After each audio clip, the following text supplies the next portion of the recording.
ಆತ್ಮೀಯರೇ ನಮಸ್ಕಾರ. ನಾನು ನಿಮ್ಮ ಖಾಸಿಂ ಮಲ್ಲಿಗೆ ಮಡುವು.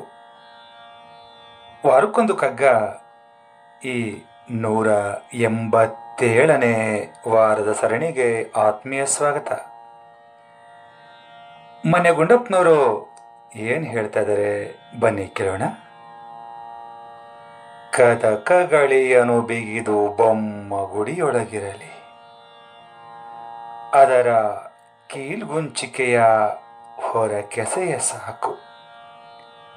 ಪದವಾಕ್ಯವಿದರಾಗವಾದ ಗಡಣೆಯ ಬಿಟ್ಟು ಒದವಿಪರು ದಿಟದರಿವ ಮಂಕುತಿಮ್ಮ.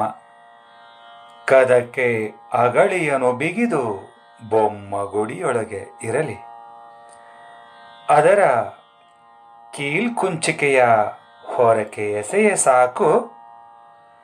ಪದವಾಕ್ಯವಿದರ್ ಆಗ ವಾದ ಗಡಣೆಯ ಬಿಟ್ಟು ಒದವಿಪರು ದಿಟದ ಅರಿವ ಮಂಕುತಿಮ್ಮ.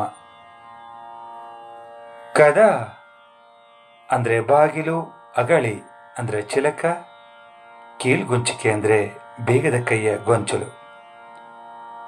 ಪದವಾಕ್ಯವಿದರ್ ಅಂದರೆ ಪದವಾಕ್ಯ ವ್ಯಾಕರಣ ಸಹಿತ ನಾನಾ ಶಾಸ್ತ್ರಗಳನ್ನು ಬಲ್ಲವರು. ವಾದ ಅಂದರೆ ಚರ್ಚೆ, ಗಡಣೆ ಅಂದರೆ ಆಡಂಬರ, ಒದವಿಪರು ಅಂದರೆ ಒದಗಿಸುತ್ತಾರೆ, ದಿಟ ಅಂದರೆ ನಿಜ, ಅರಿವು ಅಂದರೆ ತಿಳುವಳಿಕೆ. ಆ ದೇವರನ್ನ ಗುಡಿಯಲ್ಲೇ ಬಿಟ್ಟು ಗುಡಿಯ ಬಾಗಿಲುಗಳನ್ನು ಭದ್ರವಾಗಿ ಬೀಗ ಹಾಕಿ ಅದರ ಬೀಗದ ಕೈಯ ಗೊಂಚಲನ್ನು ಎಸ್ದು ಬಿಟ್ರೆ ಆಗ ಮಾತ್ರ ನಾನಾ ಶಾಸ್ತ್ರಗಳನ್ನು ಬಲ್ಲ ಪಂಡಿತರು, ವಿದ್ವಾಂಸರು ಆ ದೇವರನ್ನ ಕುರಿತಾದ ತಮ್ಮ ಪಾಂಡಿತ್ಯವನ್ನು ತೋರಿಸುವ ವ್ಯರ್ಥವಾದವನ್ನು ಬಿಟ್ಟು ಭಗವಂತನ ಕುರಿತಾದ ನಿಜವಾದ ತಿಳುವಳಿಕೆಯನ್ನು ತಿಳಿಸುವ ನಿಟ್ಟಿನಲ್ಲಿ ಸಹಾಯವನ್ನು ಮಾಡೋ ಪ್ರಯತ್ನವನ್ನು ಮಾಡಬಹುದು ಅಂತೇಳಿ ಮೊನ್ನೆ ಗುಂಡಪ್ಪನವರು ಇಲ್ಲಿ ಹೇಳ್ತಾ ಇದ್ದಾರೆ ಸ್ನೇಹಿತರೆ. ಭಜ ಗೋವಿಂದಂ ಭಜ ಗೋವಿಂದಂ ಗೋವಿಂದಂ ಭಜ ಮೂಢಮತೆ, ಸಂಪ್ರಾಪ್ತೆ ಸನ್ನಿಹಿತೆ ಕಾಲೇ ನಹಿ ನಹಿ ರಕ್ಷತೆ.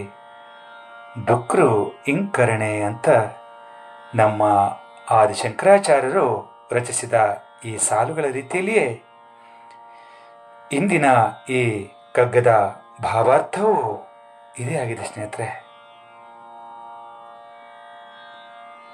ಈ ಪದ ವ್ಯಾಕರಣ ಶಾಸ್ತ್ರ ತರ್ಕ ಕುತರ್ಕಗಳೆಲ್ಲ ಕೊನೆಗಾಲದಲ್ಲಿ ನಿಂಗೆ ಯಾವುದೇ ಸಹಾಯವನ್ನ ನೆರವನ್ನ ಖಂಡಿತ ನೀಡೋದಿಲ್ಲ.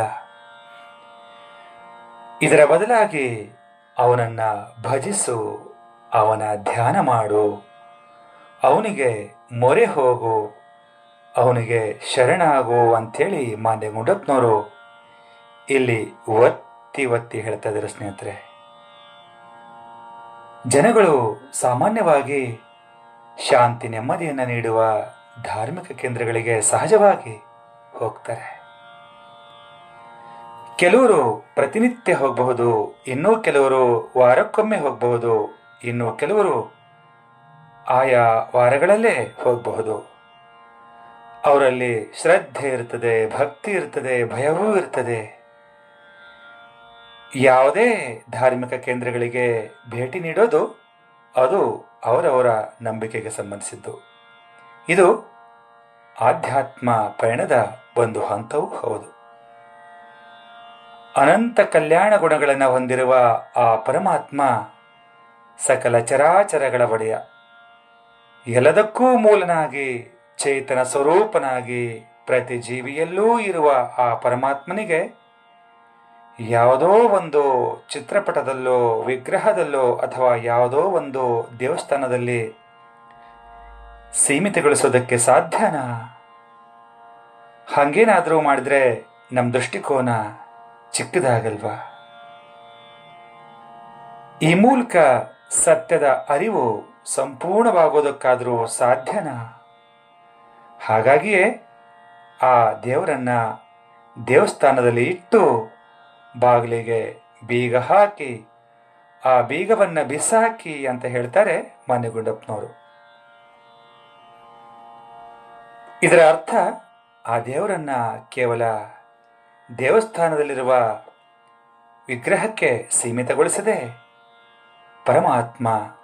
ಪರಮಾತ್ಮನ ಒಂದು ವಿಸ್ತಾರವಾದ ಚಿತ್ರವನ್ನು ಕಾಣಬೇಕು ಅನ್ನೋದು ಈ ಕಗ್ಗದ ಗೂಢಾರ್ಥ. ಎಲ್ಲಿಯವರೆಗೆ ಸೀಮಿತ ವಿಚಾರಗಳು ಇರ್ತಾವೋ ಪಂಡಿತರು ಅದನ್ನೇ ಮಂಡಿಸ್ತಾ ವಿದ್ವಾಂಸರು ತಮ್ಮ ಪಾಂಡಿತ್ಯವನ್ನ ಪ್ರದರ್ಶನ ಮಾಡ್ತಾ ಜನರಿಗೆ ತಪ್ಪು ದಾರಿಗೆ ಎಳ್ಕೊಂಡು ಹೋಗೋ ವ್ಯರ್ಥವಾದವನ್ನು ಮಾಡ್ತಾರೆ ಅಂತ ಹೇಳ್ತಾ, ಎಲ್ಲರೂ ಪರಮಾತ್ಮನ ಒಂದು ವಿಶಾಲವಾದ ರೂಪವನ್ನು ನೋಡೋದಕ್ಕೆ ಪ್ರಯತ್ನ ಪಟ್ಟರೆ ಆವಾಗ ಮಾತ್ರ ಈ ವಿದ್ವಾಂಸರು ಕೂಡ ವ್ಯರ್ಥವಾದವನ್ನು ಬಿಟ್ಟು ಸತ್ಯದ ಅರಿವನ್ನು ಮಾಡಿಸುವ ನಿಟ್ಟಿನಲ್ಲಿ ಪ್ರಯತ್ನ ಮಾಡಬಹುದು ಅಂಥೇಳಿ ನಮ್ಮ ಮಾನ್ಯ ಗುಂಡಪ್ಪನವರು ಈ ಕಗ್ಗದ ಮೂಲಕ ನಮ್ಮೆಲ್ಲರಿಗೂ ಅರಿವನ್ನು ಮೂಡಿಸುವ ಪ್ರಯತ್ನವನ್ನು ಮಾಡಿದ್ದಾರೆ. ಸ್ನೇಹಿತರೆ, ವಿಗ್ರಹ ಆರಾಧನೆ, ಪ್ರಾರ್ಥನೆ ಸಲ್ಲಿಸೋದು, ಗುಡಿ, ಚರ್ಚು, ಮಸೀದಿಗಳಿಗೆ ಹೋಗೋದು ಸರಿಯಲ್ಲ ಅಂತ ಖಂಡಿತ ಅಲ್ಲ. ಆದರೆ ಅದೇ ಪರಮಾರ್ಥವಲ್ಲ. ಅದಕ್ಕಿಂತಲೂ ಬೆಳೆದು ವಿಸ್ತಾರವಾದ ರೂಪ, ಗಹನವಾದ ಸತ್ವವನ್ನ, ಸತ್ಯವನ್ನ ತಿಳ್ಕೊಳ್ಳೋದು ಅಧ್ಯಾಯಿಗಳ ಕರ್ತವ್ಯ. ಮಹಡಿ ಮೇಲೆ ಹೋಗೋದಕ್ಕೆ ಮೆಟ್ಲುಗಳು ಬೇಕು ನಿಜ, ಆದರೆ ಮೆಟ್ಲುಗಳೇ ಮಹಡಿ ಆಗೋದಕ್ಕೆ ಸಾಧ್ಯನಾ? ನಮ್ಮ ಆಚಾರ, ವಿಚಾರ, ಸಂಸ್ಕೃತಿ, ಸಂಪ್ರದಾಯಗಳೆಲ್ಲ ಉನ್ನತ ಸತ್ಯದ ಅರಿವಿಗಾಗಿ ಇರುವ ಮೆಟ್ಟಿಲುಗಳು ಅಥವಾ ಉಪಕರಣಗಳು ಅಷ್ಟೆ.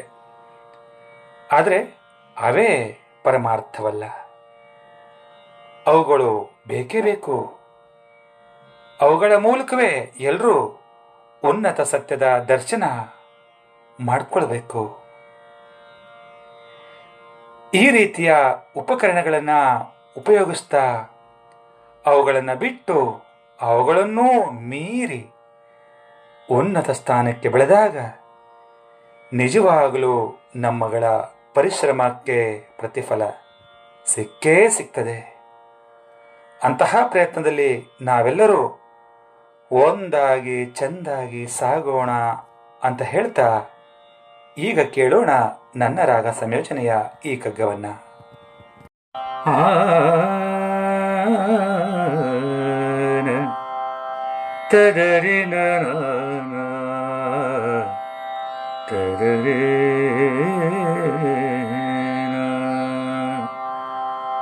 ಕದಕಗಳಿಯನು ಬಿಗಿದು ಬೊಮ್ಮ ಗುಡಿಯೊಳಗಿರಲಿ, ಕದಕಗಳಿಯನು ಬಿಗಿದು ಬೊಮ್ಮ ಗುಡಿಯೊಳಗಿರಲಿ, ಅದರ ಕೀಲ್ಗುಂಚಿಕೆಯ ಹೊರಕೆಸೆಯ ಸಾಕು, ಅದರ ಕೀಲ್ಕುಂಚಿಕೆಯ ಹೊರಕೆಸೆಯ ಸಾಕು. ಪದವಾಕ್ಯವಿದರ್ ಆಗವಾದ ಗಡಣೆಯ ಬಿಟ್ಟು ವದವಿ ಪರುದಿಟದರಿವ ಮಂಕುತಿಮ್ಮ, ಪದವಾಕ್ಯವಿದರ್ ಆಗವಾದ ಗಡಣೆಯ ಬಿಟ್ಟು ವದವಿ ಪರುದಿಟದರಿವ ಮಂಕುತಿಮ್ಮ, ವದವಿ ಪರುದಿಟದರಿವ ಮಂಕುತಿಮ್ಮ, ವದವಿ ಪರುದಿಟದರಿವ ಮಂಕುತಿಮ್ಮ. ಧನ್ಯವಾದಗಳು. ನಮಸ್ಕಾರ.